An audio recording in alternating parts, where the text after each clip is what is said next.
अघोषित और घोषित घन घन विद्युत काट और लो भोल्टेज बंद करने प्रिपेड स्मार्ट मीटर बातिल करने दिन विभिन्न समय भिन्न भिन्न शुल्क बातिल करने 300 यूनिट पर्यंत विद्युत शुल्क छाड़ करने विद्युत शुल्क वृद्धि प्रस्ताव प्रत्याहार करने समग्र विद्युत क्षेत्र को सरकार हाथ को नेबा विद्युत उपभोक्ता उपर जुलम और विभिन्न आड़ विद्युत संचय काटिबा बंद करने दाबी सारा भारत विद्युत उपभोक्ता मंच पक्षर सीडीए विद्युत विभाग कार्यालय सम्मुखें विक्षोभ प्रदर्शन कराई मर्म 8 दफा संबलित दायपत्र उपखंड अधिकारी प्रदान कर प्रतिवाद विक्षोभ सारा भारत विद्युत उपभोक्ता मंचर जिला आवाहक खगेश्वर सेठी महानगर नागरिक मंचर आवाहक चित्तरंजन महांती वरिष्ठ सांबादिक सत्य राय अध्यापक अक्षय दास आईनजीपी सुकांत नायक विजय राउतराय शिशिर दास समाजसेवी डॉली दास शर्मिष्ठा नाथ एनामुल हक प्रभात दास ज्योत्स्नामयी दास स्वाधीन बेहरा प्रमुख उपस्थित रही एठारे सूचना योग्य जे राज्यर मुख्यमंत्री शक्ति मंत्री बारंबार घोषणा करछन्ती ग्रीष्म प्रवाह पई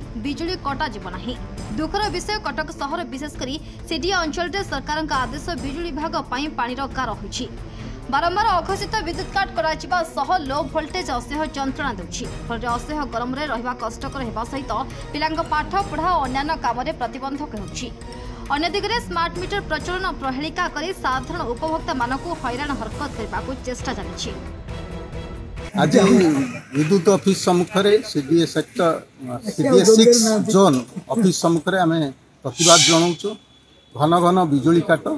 जहाँफल साधारण लोक अतिष्ठ एवं पिलांकर पाठपढ़ा नष्ट ता सहित लो वोल्टेज साधारण लोकंकर जीवन को अस्तव्यस्त करुँच विरुद्ध में आज आम प्रतिवाद जनाऊँ स्मार्ट मीटर बसवार जो योजना बर्तमान रही साधारण उपभोक्ता मान गोटे नुआ रूप से शोषण कर गोटे बड़ षड्यंत्र से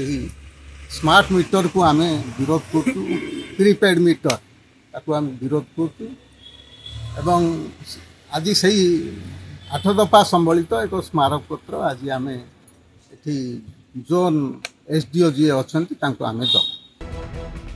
कटकरू विनोद दासंक रिपोर्ट बीबीसी ओडिया।